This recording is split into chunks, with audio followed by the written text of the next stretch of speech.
ছায়ার যুগে এক বালক এমন এক আলো বহন করছিল যা নেভানো সম্ভব ছিল না। এই ছেলে, তুই কি সোনা লুকাচ্ছিস, নাকি তোর চেহারা যেমন গরিব তুই আসলেই তেমন গরিব? আমি গরিব নই। আমার কোটের ভেতরে 40টি স্বর্ণমুদ্রা সেলাই করা আছে। তুমি সত্য বলেছ, যখন একটি মিথ্যা তোমার সম্পদ বাঁচিয়ে দিতে পারত। কেন?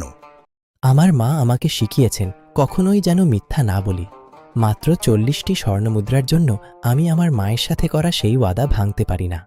এই ছোট শিশুটি তার মায়ের কাছে দেওয়া ওয়াদা পালনে কতটা অটল, আর আমি সারাটা জীবন আমার স্রষ্টার অবাধ্য হয়ে কাটিয়ে দিলাম। আজ এই বালকের সত্যবাদিতা আমার চোখ খুলে দিয়েছে।